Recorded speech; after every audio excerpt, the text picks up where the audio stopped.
The fifth and final quarterback taken in the first round in 2018 was that Heisman Trophy winner that turned out to be a little more than a wide receiver.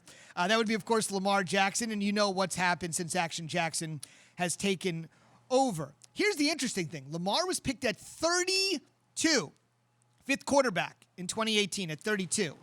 Mike's got Justin Fields going to the Panthers at 8. So that would be 5 quarterbacks in the first 8 picks. Key, better situation. Lamar walking in to Baltimore at 32, or Justin Fields walking in perhaps to Charlotte at the number 8 spot. Well, I would say the better situation is clearly Lamar Jackson at 32. Joe Flacco, older quarterback at the time.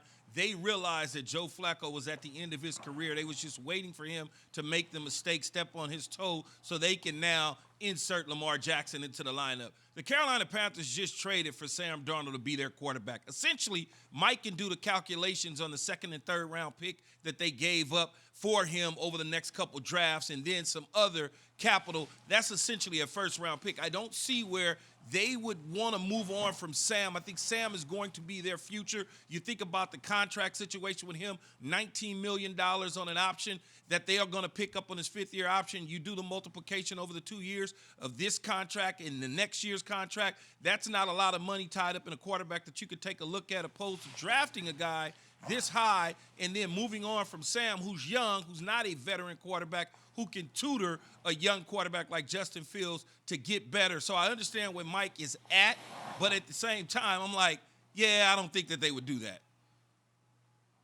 So I think this one's really interesting on both ends. So first of all, Lamar Jackson being drafted by Baltimore, I have a ton of respect for that organization. John Harbaugh, a defensive-minded head coach, wanted a quarterback that he knew would be really hard for him to defend, somebody that had incredible skills like Lamar Jackson. And when you have that organizational alignment, Lamar Jackson, you're playing to his strengths, and he went on to be the MVP. The rest is obviously history, and they transitioned from a Joe Flacco traditional offense into a much more dynamic offense that's really been very successful for them. So that's when you have great alignment from your head coach, your GM, your offensive coordinator, you draft the quarterback, and the rest is history. So I think Lamar Jackson was in an ideal situation. Ozzie Newsome made a great trade. He went back up to 32. He got the extra year, the 5th year, which allowed them even more time for development. So I think that was a grand slam. I think on the other end, Key, my point was very simple, which is the quarterback position is so critical. I've made a mistake in my career that not having enough depth. And if I'm Carolina, Key, here's my thinking. It didn't work out with Teddy Bridgewater, and I have a lot of uncertainty at that position. Why not turn that from a weakness to a strength? Have Sam Darnold, and then if Justin Fields is sitting there, add him. Justin Fields is, I went to go see him at practice. I was so intrigued by him, and he is built to last. He's a dynamic athlete. Pro Football Focus had a really interesting statistic called basically adjusted completion percentage. You know, Green drops. He was over 80%, which was second in the nation. He's incredibly accurate.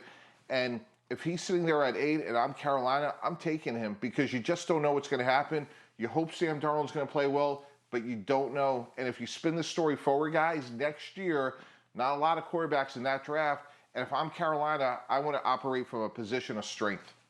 Yeah, I understand what you're saying, but you got 2 young quarterbacks, and I think Sam is – I honestly believe, and it's not an SC thing, but I think Sam is ready with the right pieces around him. Christian McCaffrey, you got Robbie Anderson at the receiver position. They're probably going to draft another receiver. The defense is solid and sound. So when you start to think about putting another young quarterback in a situation with another young quarterback, I'm looking over my shoulders. Now you got the Jalen Hurts, Carson Wentz situation. Well, you just traded for me and gave up.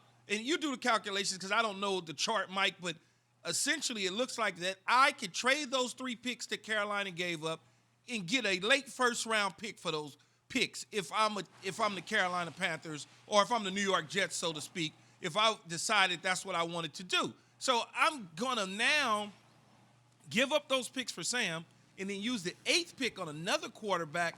I don't see where that's productive for Sam Darnold or the Carolina Panthers. It's like you're kind of putting yourself and your organization in a bad situation opposed to getting something that you actually need versus something that you want. Yeah, Kia, I understand that.